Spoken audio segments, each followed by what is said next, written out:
Well, welcome back to Pastor Dan's channel. I am Pastor Dan, here with some more of our Bible study kind of material from Hosanna Tabor Lutheran Church in Redford, Michigan, and Emmanuel Lutheran Church in Dearborn Heights. You can see I still don't have the green screen background going.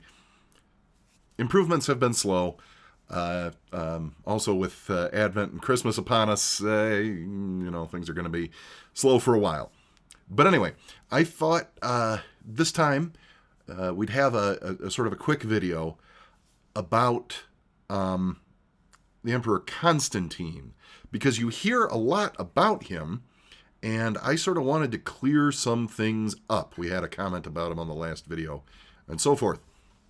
So, the Emperor Constantine, who was he? Well, he was the first Christian emperor of the Roman Empire. And what did he do with regards to the church? Well, you hear a lot of things. You hear that he decided what books would go into the Bible, and he made up the Trinity and all of this other stuff. He moved Christian holidays around, and he told Christians to do this, and he told Christians... Almost all of that's garbage. He did 3 things. Now, his mother did a bit more.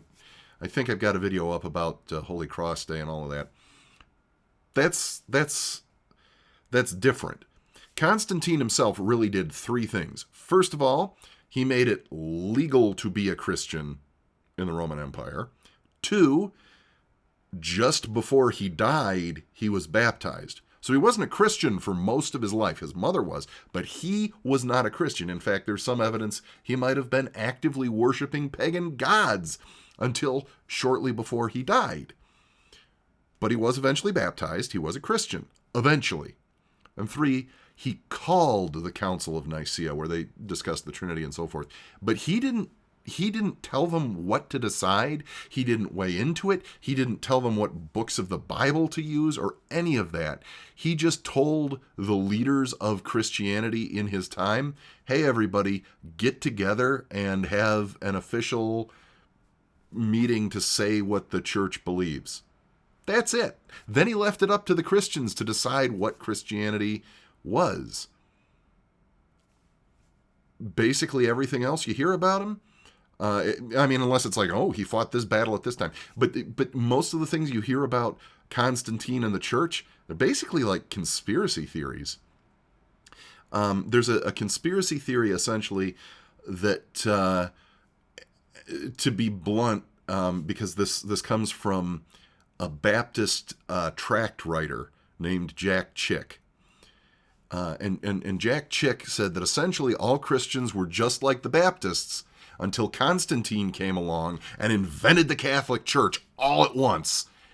And then from then on, there were a bunch of so-called Christians who were really Catholics. It's a conspiracy theory is all that is. The beliefs of the Catholic Church developed slowly over time. Were there always Christians who disagreed and believed differently? Yes. But, there have always been Christians who disagreed and believed different things. In fact, you'd be kind of hard-pressed in the first centuries of Christianity to find Christians who believed and practiced the way Baptists, quote-unquote, should, according to Jack Chick.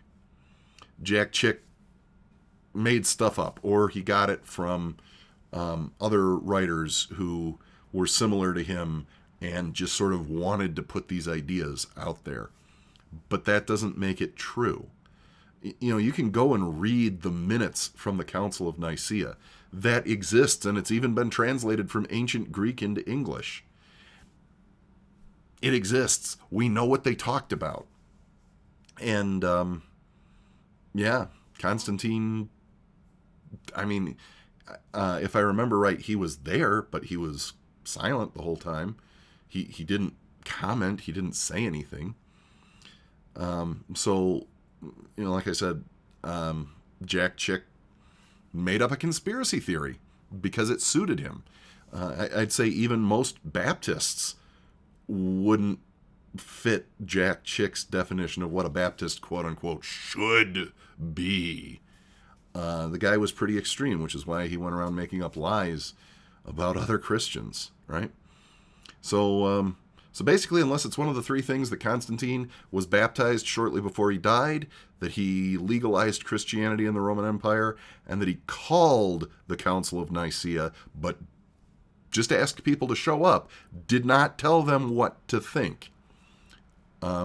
Basically, the other things you hear about Constantine and the church, all made up, not historical. Okay, I'll see you next time. Bye.